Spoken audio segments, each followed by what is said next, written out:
Hello and welcome.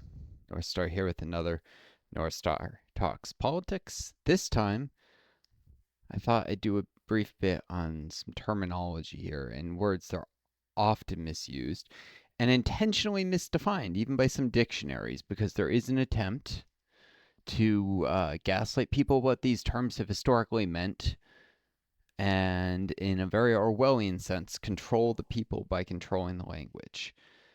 The terms most focused on here are petit bourgeois and bourgeois.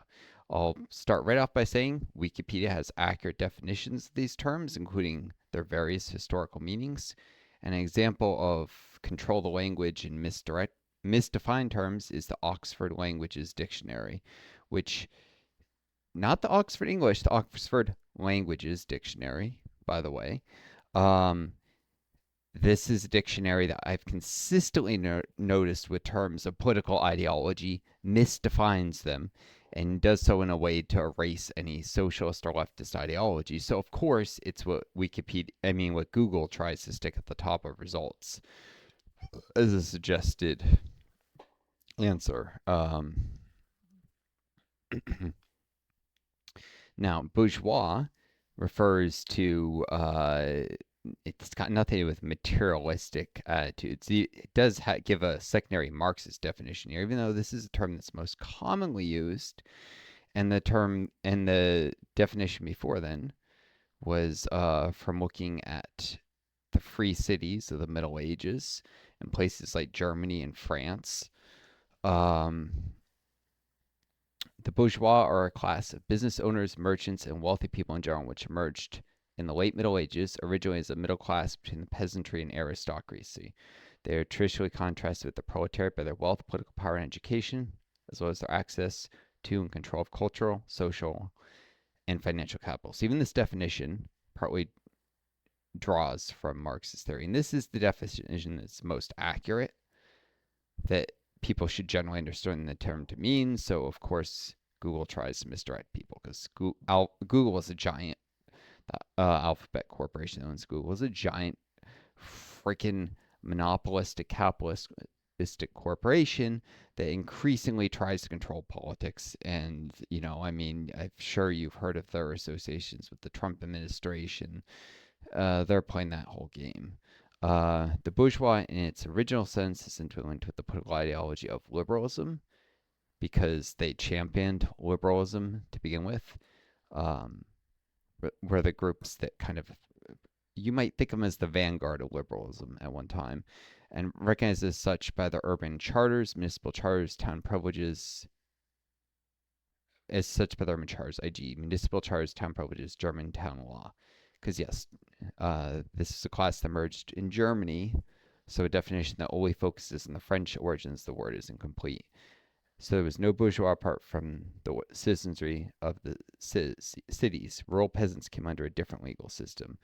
In communist philosophy, the bourgeois is a social class that owns the means of production during modern industrialization, and whose societal concerns are the value of private property and the preservation of capital ensure the perpetuation of their economic dominance in society. More accurate, not communist philosophy, but socialist philosophy.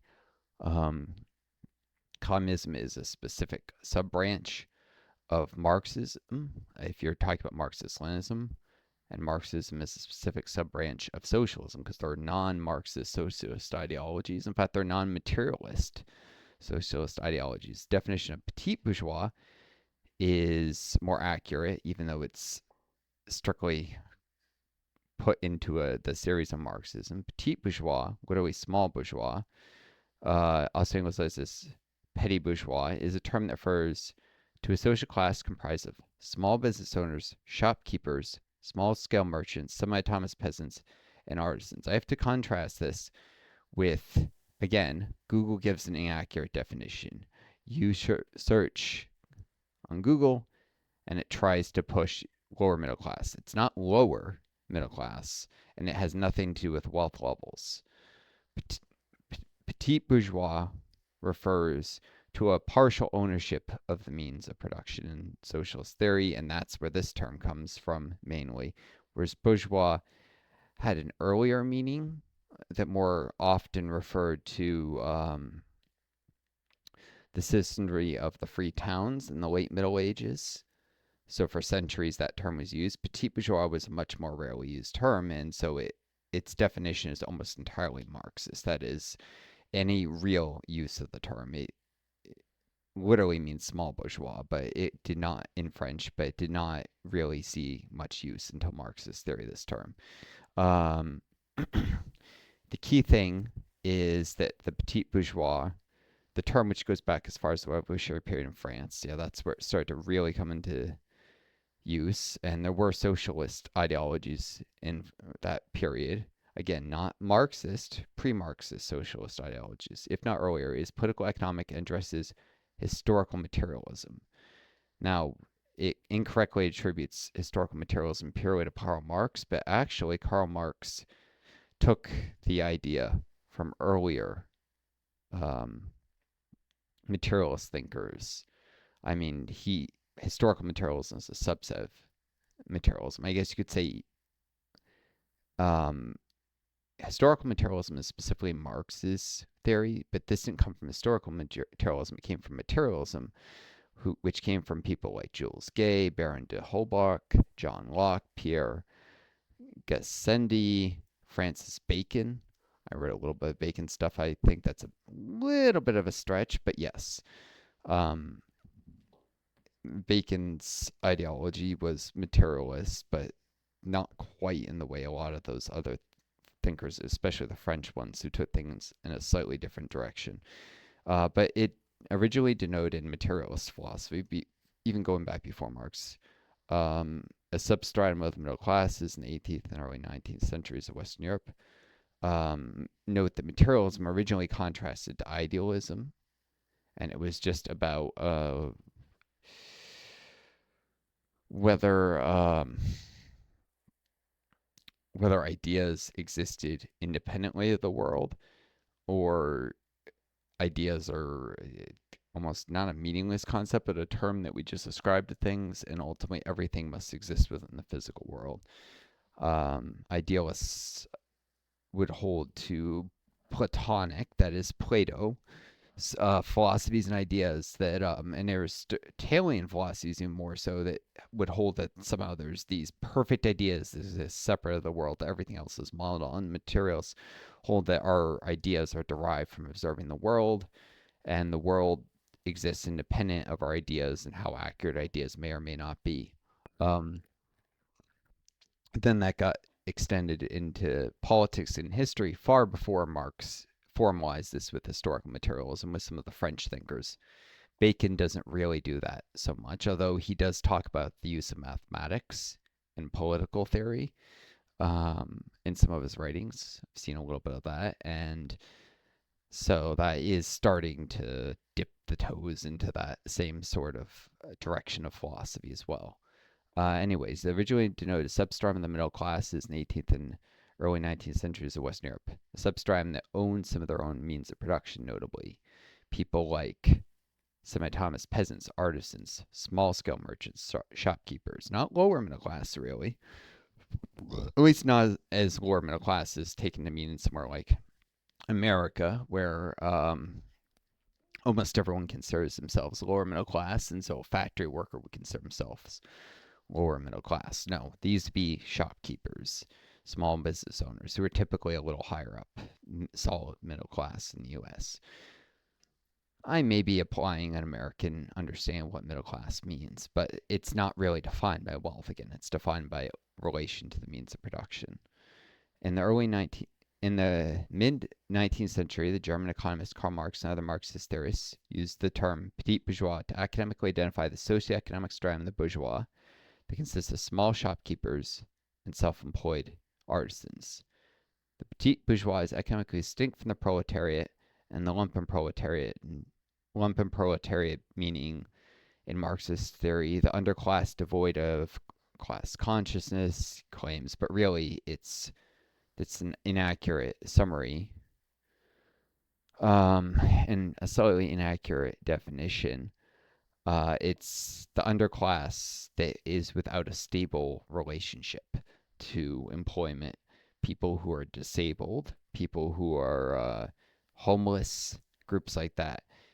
Marx had some strong, almost bigoted biases towards the homeless, and that appears in his theories in the lumpen proletariat, um, which is unfortunate because it's been adopted by many Marxist philosophies since. Instead, people recognizing that this is one of the shortcomings of Marxist theory that needs to be corrected. That is, Marx had a lot of great insights, but you need to leave behind his bias against the very poor, against the lumpen proletariat. Um, who rely anyways, proletariat, lumpen proletariat rely entirely on the sale of their labor power for survival, is thus distinct from the capitalist class.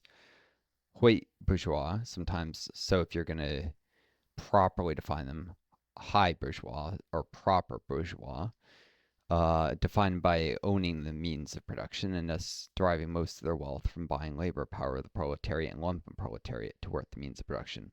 Although members of the petite bourgeois can buy the labors of others, they typically work alongside their employees, unlike the high bourgeois or just bourgeoisie, I should say, unlike the higher proper bourgeoisie. Examples can include shopkeepers, artisans, and other smaller scale entrepreneurs. The petite bourgeois is little defined in Marx's own work, with only the word smaller capitalist used in the Communist Manifesto. Of course, Engels better developed ideas and finished a lot of Marxist writing.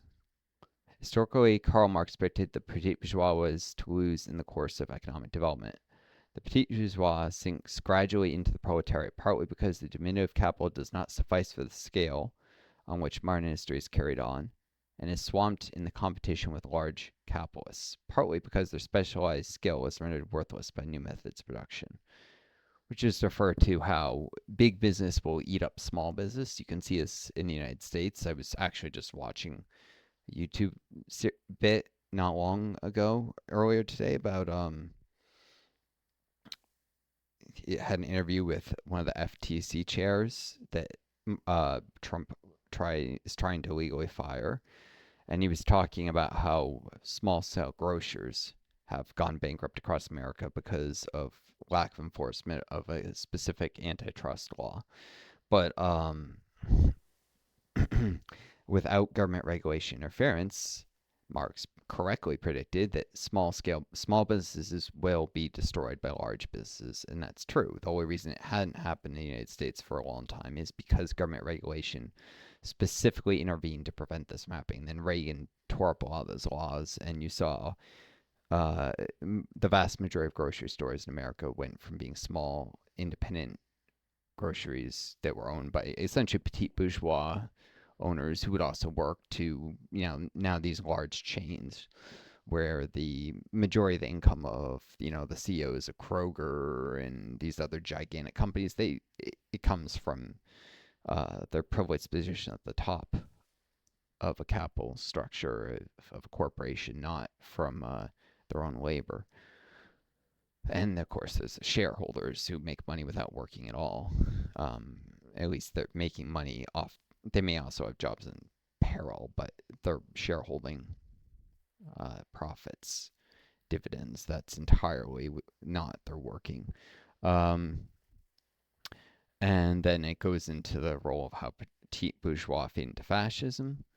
Uh, Key thing is again the relation to means of production. You can actually see this if you watched Andor, which is a very good series and influenced by Marxist philosophy for sure. If you don't believe it, the producer of the show said that he modeled the character casting Andor off of the early life of Joseph Stalin. um, which is true.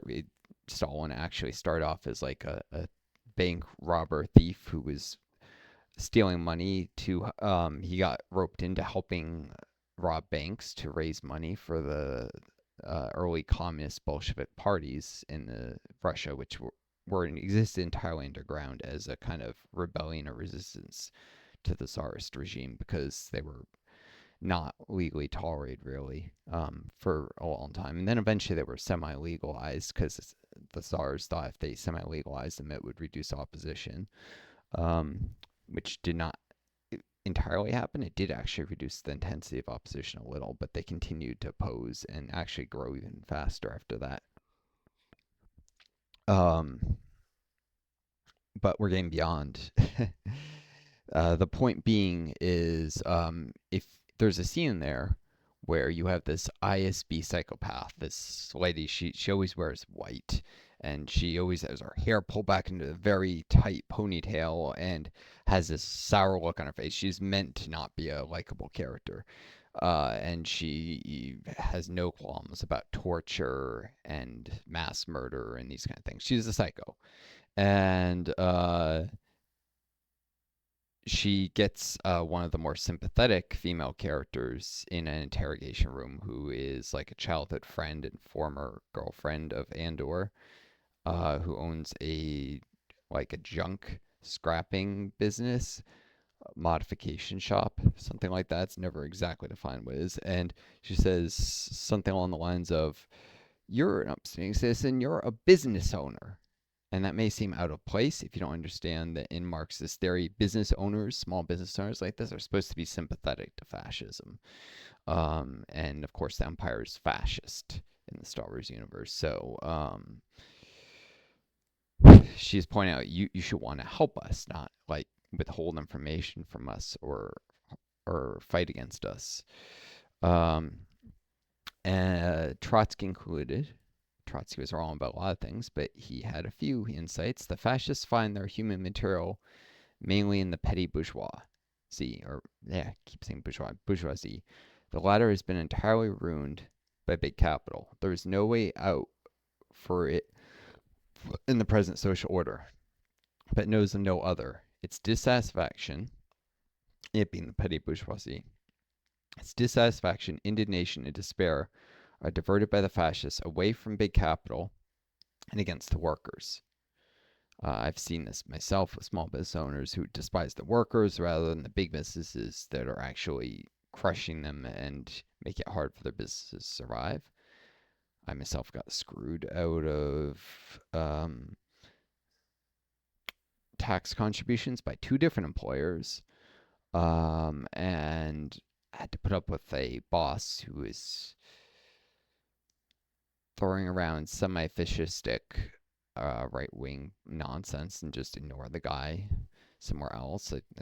I mean, me and the other workers, ironically, he may not realize two of his employees, not including myself, two of his employees were communists. They tried to get me to read the Communist Manifesto. At that time, I'm like, no, I didn't even touch the stuff. That's not what pushed me into socialism. But so fascist boss, communist employees, and me stuck in the middle observing this dynamic. Um, at this point, I might be considered a democratic socialist, but part of ending up there is through observing these kind of dynamics and learning from them in the past. Anyways,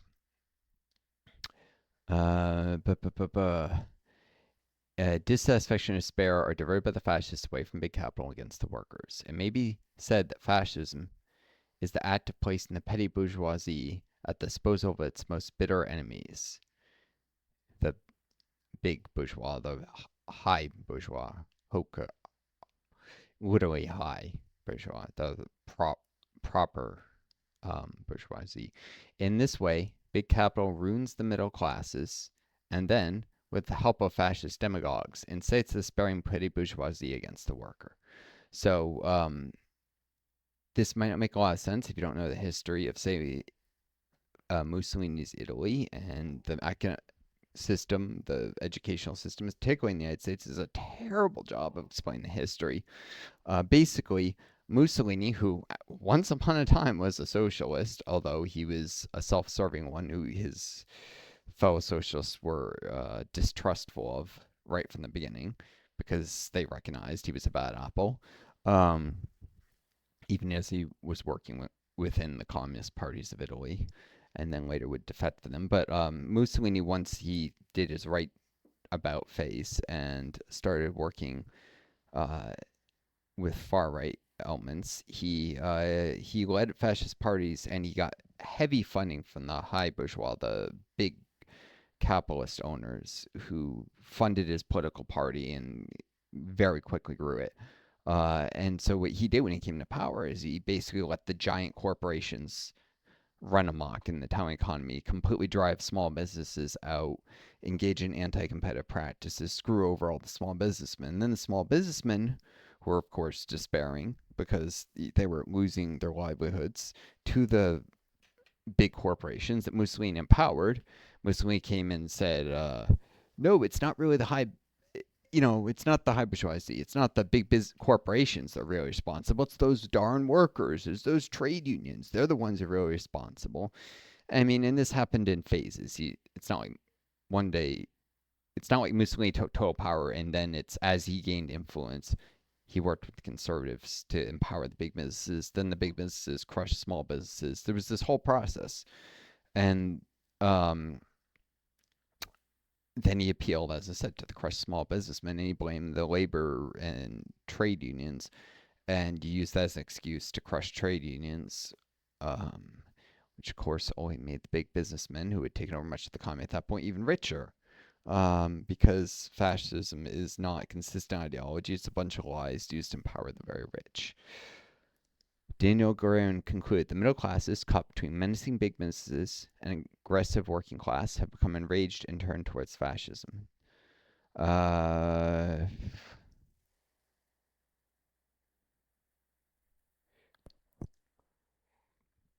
see some nonsense about Richard Pipes, but ignores the fact that the Nazis initially they tried to. They're a little bit different than Mussolini's fascism, where Mussolini, from the very beginning, courted big businesses.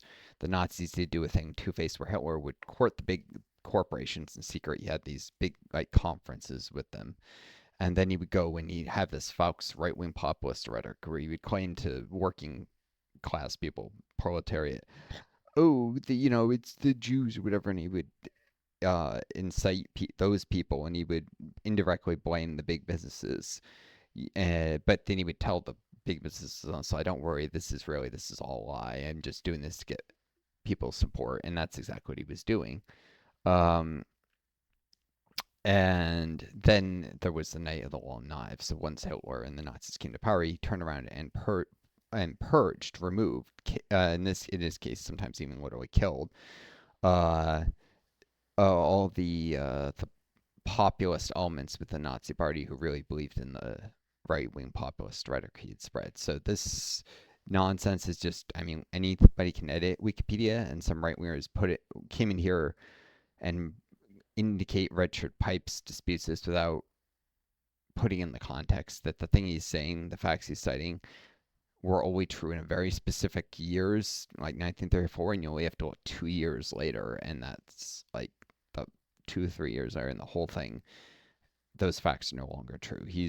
That guy's a liar. He's one of those people who makes his career off of trying to undermine socialist ideas. But anyways, there's a lot of those. Right wing. If you're a right wing historian, you'll find it easier in your career than if you're a left wing or actually honest one. Um, like even if you're I guess actually honest, that creates the false illusion that left wing historians aren't honest. But if you're a centrist and honest historian or a left wing honest historian, you'll find it harder than if you're like one of these right wingers who often make shit up.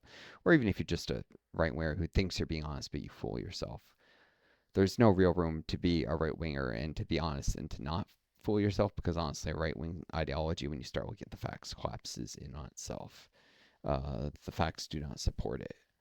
So you either have to be pretty dumb or self-deluding, or you have to be intentionally dishonest. But anyways, hope you folks enjoyed this video. Take care of each other. Be kind to yourselves. And may you always find guidance star to lead you home. I just thought, a little examination of what these terms mean. So you understand, next time someone says petite bourgeois, it does not mean people of middling wealth. It has nothing to do with wealth. The term, especially in Marxist theory, refers to those who employ others but also do work with their own hands. And bourgeois or high bourgeois are people who just employ others for the majority of their living. Anyways, farewell. Till next time.